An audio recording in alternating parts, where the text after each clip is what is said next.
फैमिलियन। आज हम चालू करने वाले हैं पॉलिनोमियल्स। अब बताओ, देखो पॉलिनोमियल्स क्या होता है। पॉलिनोमियल्स होती है एक इक्वेशन जो कि डिपेंड हो एक ही वेरिएबल पे, ठीक है। अब जैसे कि मैं एक एग्जांपल देती हूँ आपको। पॉलिनोमियल को इस तरह से लिखते हैं पी एक्स। पॉलिनोमियल और कौन से वेरिएबल पे डिपेंड है, एक्स पे।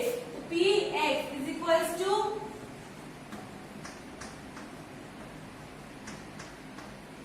X square plus 2x plus 3। अब ये जो पूरी इक्वेशन है ये किस एक वेरिएबल में है, एक्स के अंदर। तो इसका मतलब ये क्या है, एक पॉलिनोमियल है। अब सपोज मैंने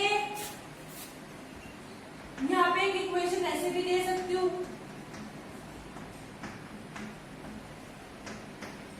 अब देखो क्या ये पॉलिनोमियल है, हाँ ये पॉलिनोमियल है।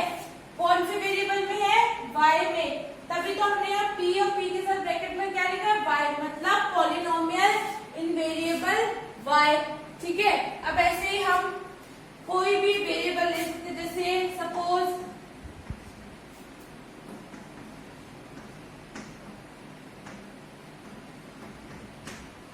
अब देखो ये एक इक्वेशन है u की पावर 6 माइनस 5 u की पावर 4 प्लस 3।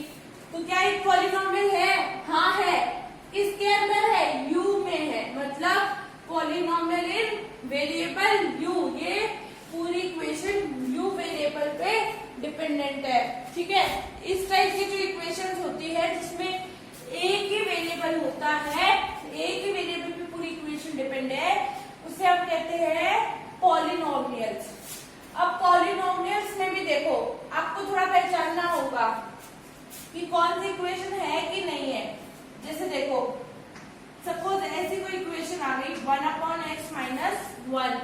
अब ये पॉलिनोमियल है कि नहीं है, तो आपको साफ साफ कह देना है कि ये पॉलिनोमियल नहीं है, क्योंकि यहाँ x नीचे आ रहा है, ठीक है।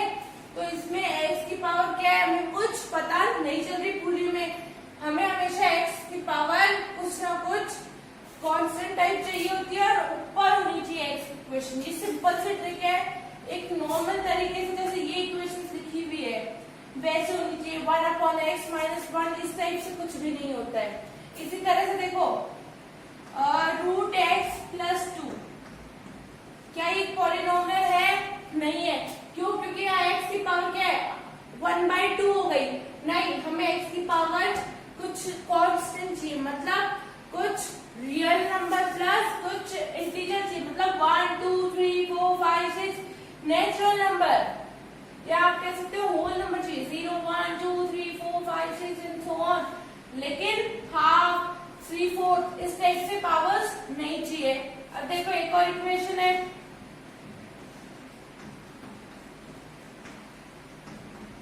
क्या ये पॉलिनोमियल है, तो आपको देख के साफ साफ कह देना है ये पॉलिनोमियल नहीं है, क्योंकि इसमें इक्वेशन क्या है नीचे आ गई। तो अब हम x की पावर कैसे निकालेंगे, हाईएस्ट पावर क्या है, तो इसलिए पॉलिनोमियल नहीं है। अब पॉलिनोमियल्स में जो हाईएस्ट पावर होती है उसे डिग्री ऑफ द पॉलिनोमियल कहते हैं। जैसे कि देखो इस पॉलिनोमियल में सबसे हाईएस्ट पावर क्या है, 2 है, तो यही पॉलिनोमियल की डिग्री हो जाएगी। ये पॉलिनोमियल कितनी डिग्री का हुआ, 2 डिग्री का। अब ऐसे इस पॉलिनोमियल में हाईएस्ट पावर क्या है 2, तो ये भी 2 डिग्री का पॉलिनोमियल। अब इसमें देखो हाईएस्ट पावर क्या है 6 है हाईएस्ट पावर, तो ये पॉलिनोमियल कितनी डिग्री का हुआ, 6 डिग्री का। अब देखो इन डिग्रीज को भी अलग अलग नाम देते हैं हम। अगर डिग्री 1 है हाईएस्ट, 1 डिग्री अगर हाईएस्ट है तो उस पॉलिनोमियल को हम कहते हैं लीनियर पॉलिनोमियल, ठीक है। अगर डिग्री 2 है, तो अगर डिग्री 2 है तो इसे कहेंगे हम क्वाड्रेटिक पॉलिनोमियल। और अगर डिग्री 3 है तो हम उसे कहते हैं क्यूबिक पॉलिनोमियल।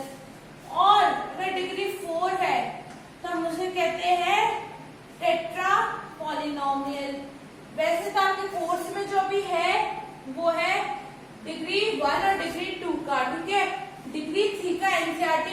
दे रखे हैं पॉलिनोमियल्स, लेकिन आप लोग के जो अभी कोरोना टाइम में कोर्स चेंज हुआ है उसमें डिग्री 3 हटा दिया गया है।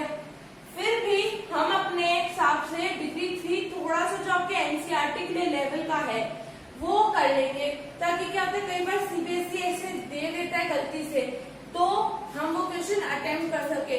अगर सीबीएसई ने कोर्स कट किया हुआ होता है तो वो उसका कोई हाई लेवल क्वेश्चन नहीं दे सकता, लेकिन हाँ कोई ऐसी छोटा सा क्वेश्चन एनसीईआरटी लेवल का क्वेश्चन आपको जरूर दे सकता है, तो आप उसको कर सकते हो। इसीलिए हम 3 डिग्री पे एक बार बात जरूर करेंगे। अब चलते हैं आगे।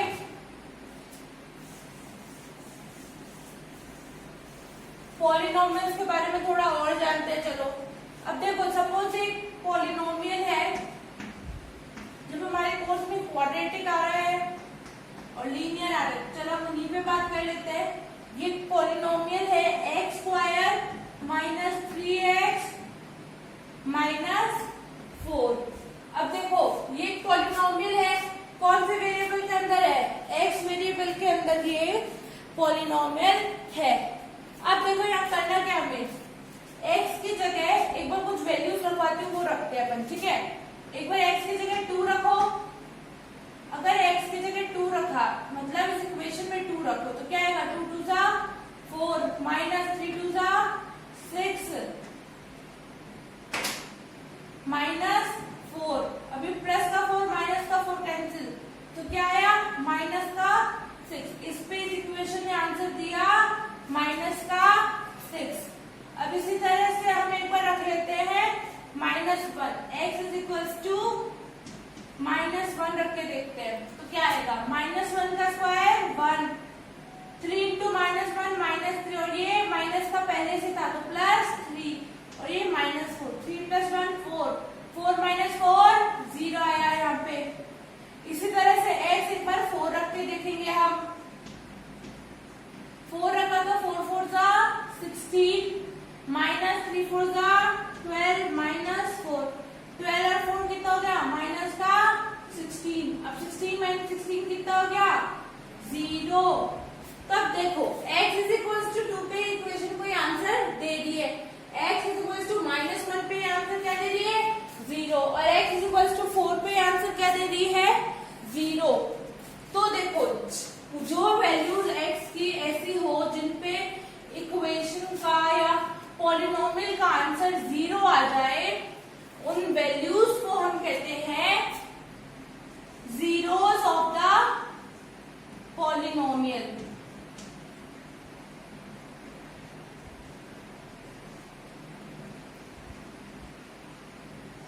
यहाँ 2 वैल्यूज के लिए 2 वैल्यू के लिए 0 आ रही है पॉलिनोमियल की वैल्यू, इसका मतलब ये जो -1 और 4 है दोनों क्या है?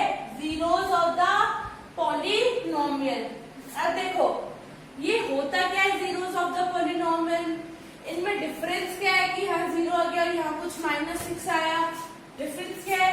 तो चलो हम देखते हैं।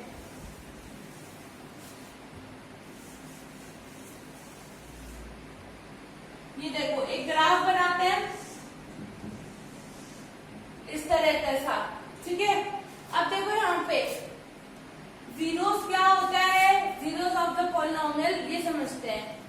ऐसी वैल्यूज जैसे अगर एक पॉलिनोमियल x के अंदर है, मतलब वो पॉलिनोमियल की इक्वेशन x पे डिपेंड करती है, तो उसमें कुछ ऐसी वैल्यूज जो x एक्सिस पे इंटरसेक्ट करे, उन वैल्यूज को, ये जो x एक्सिस पे इंटरसेक्ट कर रहा है ग्राफ, ये जो वैल्यूज है ये वैल्यूज होती है जीरोस ऑफ द पॉलिनोमियल, क्योंकि यहाँ पे क्या होगा कोऑर्डिनेट? x, 0 माइनस का, और यहाँ होगा कुछ x, 0। तो ये जो -x है और ये जो x है वो है इस ग्राफ का जीरोस ऑफ द पॉलिनोमियल। इसी तरह से एक लीनियर ग्राफ ले लेते हैं। सपोज ये ग्राफ है, अभी y को भी इंटरसेक्ट कर रहा है, x को भी इंटरसेक्ट कर रहा है, ठीक है। लेकिन जो इस ग्राफ की इक्वेशन है, मतलब पॉलिनोमियल है, वो x में दे रखा है। अगर x में दे रखा है तो इसका मतलब है कि ये जो पॉइंट जहां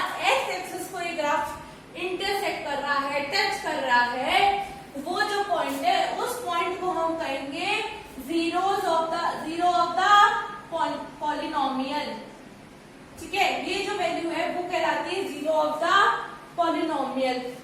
इसी पे बेस्ड आपकी देखो एक्सरसाइज फर्स्ट है। फर्स्ट एक्सरसाइज देखो,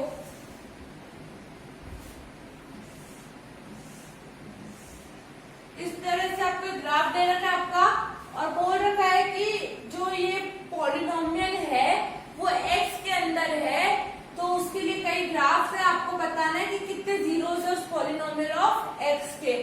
अब अगर हमें बता रखा है कि पॉलिनोमियल किसमें है, x के अंदर है, तो हमें क्या ढूंढना है, x पे पॉइंट्स कितने इंटरसेक्ट कर रहे हैं। अब अगर ये ग्राफ आप देखो, इसके अंदर ये लाइन है, तो ये जो लाइन है ये तो y पे इंटरसेक्ट कर रही है, x पे कहीं टच भी नहीं कर रही है, तो इसका मतलब क्या है, यहाँ पे इस इक्वेशन के जीरो जीरोस है, जीरो जीरोस है, मतलब एक भी जीरोस नहीं है। ठीक है, इसी तरह से आपको नेक्स्ट ग्राफ दे रखा है।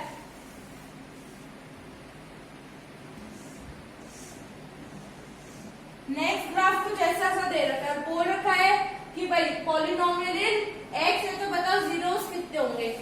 अब x में पॉलिनोमियल है तो हम क्या देखेंगे, x में कितने पॉइंट इंटरसेक्ट कर रहे हैं। अब इस ग्राफ को देखते हुए पता चल रहा है कि x के अंदर ये एक पॉइंट इंटरसेक्ट कर रहा है, ये y में कर रहा है, तो y का तो हमें कोई मतलब ही नहीं है। यहाँ x में पॉलिनोमियल है तो x में कितने इंटरसेक्ट कर रहे हैं, तो यहाँ x में एक पॉइंट इंटरसेक्ट कर रहा है, मतलब x एक्सिस को एक पॉइंट टच कर रहा है, तो ये जो पॉइंट होगा ये होगा जीरो ऑफ द पॉलिनोमियल, मतलब इस ग्राफ में 1 0 है, एक जीरो है। ठीक है, ऐसे ही आपको एक और ग्राफ दे रखा है, ग्राफ दे रखा है इस पर आपको ऐसा, इस तरह से आपको ग्राफ दे रखा है। अब वही बात है कि x के अंदर पॉलिनोमियल है, पॉलिनोमियल इन वेरिएबल x है, मतलब x पे कितने पॉइंट्स इंटरसेक्ट होंगे हमें ये देखना है। ये देखो यहाँ एक, यहाँ 2, यहाँ 3, इस पर 3 पॉइंट्स हो रहे हैं, इसका मतलब इसके कितने जीरोस है, 3 जीरोस है इस ग्राफ के हिसाब से पॉलिनोमियल के। ठीक है, यहाँ 3 जीरोस आ रहे टोटल। ऐसे ही आपको एक और दे रखा है, अब इसमें बताओ, तो यहाँ पे हमें देखो वही पॉलिनोमियल x में है, तो x एक्सिस को कितने पॉइंट टच या इंटरसेक्ट कर रहे हैं ये देखना है। तो ये एक पॉइंट है, ये दूसरा पॉइंट है, दो ही पॉइंट टच कर रहे हैं, तो इसका मतलब इस ग्राफ के हिसाब से 2 जीरोस है। ऐसे एक और ग्राफ है,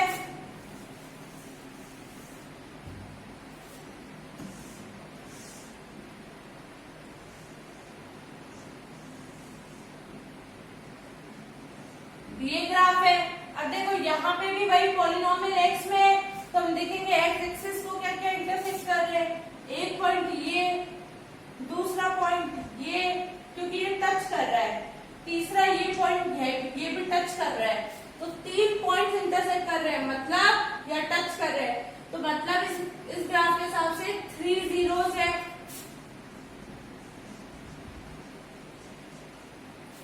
ऐसे एक और ग्राफ आपको दे रखा है,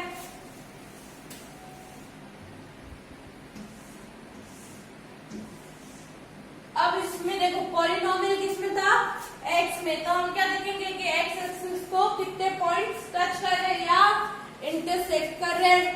अब देखो इसके अंदर अगर देखा जाए तो कितने टच कर रहे हैं, एक भी तो पॉइंट टच नहीं कर रहा, इधर भी कोई टच नहीं कर रहा, इधर भी x में तो कोई टच ही नहीं कर रहा, इसका मतलब ये क्या है, 0 जीरोस है, मतलब इसमें एक भी जीरोस नहीं है पॉलिनोमियल के। ठीक है, ये तो बात हुई हमारी जीरोस की, ये जीरोस होते हैं पॉलिनोमियल के। इस तरह से ग्राफ के थ्रू अगर हम देखें तो कितने जीरोस आ जाते हैं। सो गाइस, ये तो बात हुई जीरोस की।